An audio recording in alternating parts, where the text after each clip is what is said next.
मैं Ramakrishna Mission Vivekananda Educational and Research Institute से आया हूँ, जिसमें मैं बैचलर ऑफ वोकेशनल सस्टेनेबल का एग्रीकल्चर का कोर्स कर रहा हूँ, जो कि मेरा 6 सेमेस्टर का है, जिसमें मेरा छठा सेमेस्टर पूरा किसी भी ऑर्गेनाइजेशन के साथ जुड़ के काम करना है, जिसके लिए मैं हम्बल भी में आया हूँ, उसके साथ जुड़ के काम कर रहा हूँ। और उसके थ्रू मैं अभी आप लोग को ट्रेनिंग देने आया हूँ हम्बल हनी बी के बारे में। इसमें मैं बताऊँगा कि मधुमक्खी पालन के क्या क्या फ़ायदे हैं और उसको कैसे करना चाहिए। पालन क्या है? मधुमक्खी पालन बहुत सदियों पहले से चलते आ रहा है, बट उसमें मुनाफा बहुत ज़्यादा नहीं होता। उसमें उसका जो प्रोडक्शन है वो बहुत कम होता है। और आज हम सीखेंगे कि मधुमक्खी पालन को साइंटिफिक तरीके से कैसे करते हैं।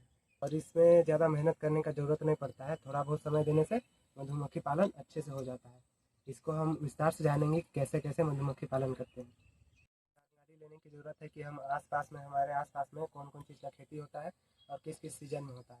जैसे ठंडा के दिनों में अगर सरसों का खेती हो रहा है, तो हम सरसों के खेत के किसी कोने में ही मधुमक्खी का बॉक्स खरीदेंगे और उसमें पहले से ही वो आर्टिफिशियल तरीके से रहता है, पहले से बना हुआ बॉक्स को रखेंगे और उसमें मधुमक्खी को या जो रानी है उसको खरीद के उसमें डालेंगे, जिससे वो धीरे धीरे करके अपना पूरा छत्ता को बनाएगा उसमें। और वो जो खेत में जो सरसों है उसी से मधुरस को निकालेगा और अपना बॉक्स में डाल डाल के जमा करेगा। वैरायटी होता है, बट 2 वैरायटी को ही हम पाल सकते हैं, इटालियन मधुमक्खी और देसी मधुमक्खी। देसी मधुमक्खी है उसका, हम अगर उसको पालेंगे तो साल में हम लोग को एक बॉक्स से 20 से 25 केजी मिलेगा।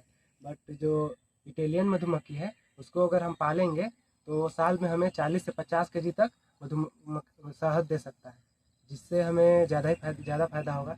और इसको पालने में भी ज़्यादा समय नहीं लगता है, बस सप्ताह में 2-3 दिन जाके देखना है कि वहाँ कहीं छिपकली चूहा कोई परेशान नहीं कर रहा है। और वहाँ उन लोग को जैसे सरसों अगर ख़त्म हो गया तो उस समय हम लोग को आर्टिफिशियल लोग को भोजन देना होगा, गुड़ उसका घोल बना के।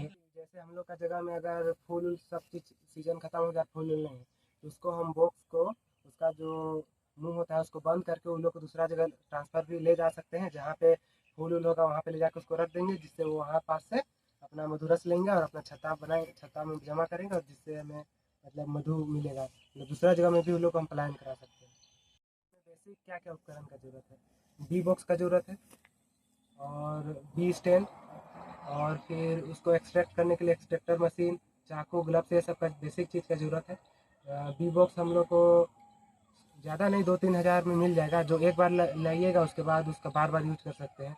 और मतलब जो सामान वामान खरीदने का पैसा है वो कम लगेगा, एक बार ही लगेगा और कम लगेगा, उसके बाद उसमें फ़ायदा ज़्यादा होगा।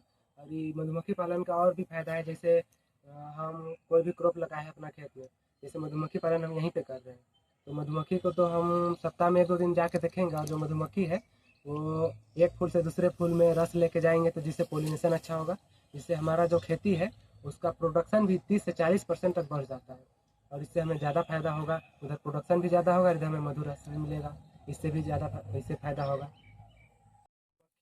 मधुमक्खी का रस को निकाल के उसको हम मार्केट में बेच सकते हैं, 1 केजी का दाम हमको 300 से 500 पड़ेगा।